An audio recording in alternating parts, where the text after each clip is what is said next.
communicate with the other part of your mind. It's as though you're actually feeling, smelling, touching, tasting the perceptual parts of the experience.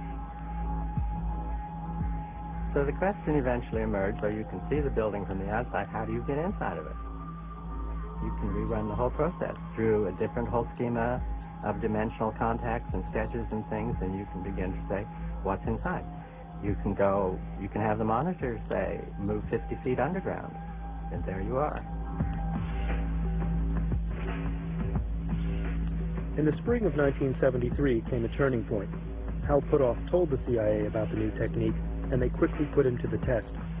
An agency official gave Puthoff the coordinates of a target about 3 hours' drive from Washington, D.C., a target that didn't appear on any map.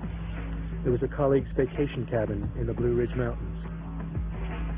As it happened, the coordinates were slightly off, and Swan ended up focusing on something else nearby, something much more interesting. Hal gave me the coordinate, and I said, well, you know, there's really nothing here but a bunch of trees. So he said, well, look around and see what else there is. So I did my dazzling work on that and looked around and finally drew a map, a simple map of some buildings enclosed in a fence and so forth and so on. And it was sort of a strange map because there was a very outstanding curved roadway that went around, and there was a flagpole with an American flag on top of it. And I did say I thought it was a classified military installation. Puthoff gave the same coordinates to another psychic, a friend named Pat Price, and Price also described what seemed to be a classified military installation. He came up with even more detailed information than Swan had. We generate a lot of description and walking through buildings, reading name tags, looking in file cabinets, describing the general layout and so on. By the remote viewer's own description, they felt that they had stumbled on some kind of military site. And, you know, maybe they were actually reading the names of officers and projects and so on. Because the site Swan and Price had viewed was indeed classified, SRI have never revealed exactly what it was. But I managed to get hold of the original coordinates and found, deep in the mountains nearby, evidence of some kind of secret government base. Eventually I found a vantage point on a distant hilltop, and through the haze of a summer afternoon, the base was visible. It matched many of the remote viewers' descriptions, and it turned out to be a satellite eavesdropping station run by America's super-secret National Security Agency. Hardly surprising, then, that Hal Puthoff is still guarded about the results. And apparently it was quite a good result because we were asked to do a lot more, and beginning at that point, we began having people show up from various government agencies to participate in remote viewing themselves. The client agencies included the CIA, the Navy, and the Defense Intelligence Agency, known as the DIA. The program received a blow when Pat Price died in 1975, but Ingo Swann remained, and other remote viewers joined the ranks over the years. In 1978, a multi-million-dollar remote viewing research and development program was begun. Headed by the DIA, the program was codenamed Grill Flame. The U.S. Army played its own strong role in the remote viewing program. I had one or more briefings by SRI and was impressed with their results, and particularly with the results of Ingo Swann, who was the only one of their psychics with whom I had face-to-face contact. And it was a very business-like way of going about it. It was not a seance type of atmosphere. It was just hard-headed practice of remote viewing. Swann claimed that almost anyone could demonstrate some remote viewing ability. General Thompson, the head of Army intelligence, decided to find out whether this was true. And one day in his Pentagon office, his staff gave him a remote viewing target of his own.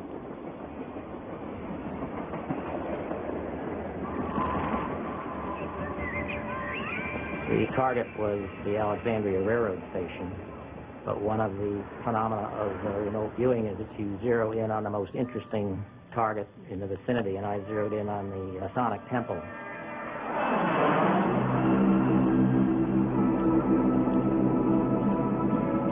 Well, I realized that when they drove me to the site, and I looked up from the station and saw the temple, I knew that that's what I'd zeroed in on. was further confirmed a few weeks later when I flew out of National Airport and saw the Masonic Temple from the same angle that I had viewed it remotely, and it completely fell into place. From what I knew of remote viewing, it convinced me that I had been able to see something imperfectly. So the decision I made was to set up a small, in-house, low-cost effort in remote viewing, and that's what we did. Thompson's remote viewing unit was based at Fort Meade in Maryland, under the Army's Intelligence and Security Command. First housed in these Army intelligence offices, the unit was soon moved to its own, more isolated quarters, where remote viewing sessions could be held with relatively little distraction from other activities at the base. Those admitted to the unit were military intelligence personnel, whose backgrounds suggested that they might have natural psychic talents. One category of person who was good at remote viewing were imagery interpreters. A good imagery interpreter sometimes can see more in a picture than the unpracticed eye, and they had a knack for visualization that appeared to work very well for remote viewers. Other categories of people who were said to excel at remote viewing were people like artists, entrepreneurs, risk takers. By the nature of the intelligence business, we had some risk takers too. Sergeant Mel Riley was one of the first selected for the new unit. He had been an imagery interpreter, an expert in the analysis of overhead reconnaissance photographs. But perhaps Riley's best qualification for the job was that he had a history of psychic experiences, like many others who joined the unit. The people involved in the unit came from a lot of different disciplines within the intelligence field. Some were intelligence agents, case officers, things of that nature. And quite often, many of them had very interesting backgrounds. Several had near-death experiences. One was, of course, in Vietnam, having been shot up. At least one or several of the people have recounted an early experience sometime in their life with what they believe to be a UFO. So it wasn't your average bunch of soldiers? Well, yes and no. By 1983, the Army had begun to expand its recruitment for the unit, after Ingo Swann developed a special remote viewing technique. The new technique, he claimed, could make anyone as good as the best natural psychic. One of the first selected for this alluring new training program was an officer named Ed Dames. Ingo Swann, as my mentor, was one of the most difficult, the toughest teachers I've ever had. What he was asking us to do was almost unbelievable. He was a disciplinarian. There were absolutely no errors allowed in the performance of our training duties. He cracked the whip constantly. It was a very, very stressful environment, more stressful than I had been in a lot of very strenuous Army training programs. In fact, I had become Ingo Swann's protege, the caretaker of the technology, if you will. And so I provided advanced training to the individuals in the team, my peer group. You're the Luke Skywalker to his Obi-Wan Kenobi. I suppose you could say that. At SRI in California and Fort Meade in Maryland, America now had 2 operational psychic spying units. They enjoyed support at the highest levels of the intelligence community. For as one enthusiastic congressman put it, they were a low-cost radar system, and if the Russians had them, America should have them too.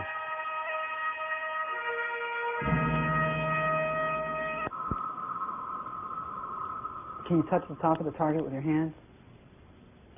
Intelligence gathering is like putting together the pieces of a puzzle. Some pieces come from satellite imagery, some from electronic intercepts, some from the open media, some from human agents on the ground. To its supporters in the U.S. intelligence community, remote viewing was simply an inexpensive way of providing yet another piece of the puzzle. Slowly around the edges there, around the sides and the front and the back. The unit had been established in an attempt to gather intelligence against very intractable, high-level intelligence programs. For instance, problems that the Army had with predicting what Soviet tanks would appear in the next battlefield, things of that ilk, including strategic programs, nuclear weapons, biological weapons, chemical warfare weapons programs. It was a tactic of desperation. It was an attempt to go around doctrinal intelligence gathering because those techniques, those methods were not answering the mail, if you would. Some viewers exhibited talents in certain areas, more so than others. One particular viewer was very good at people, locating them, describing them, actually describing their mental state and where they were coming from, what they were doing. The times that we really employed this, again, to good stead were against individuals like Muammar Gaddafi.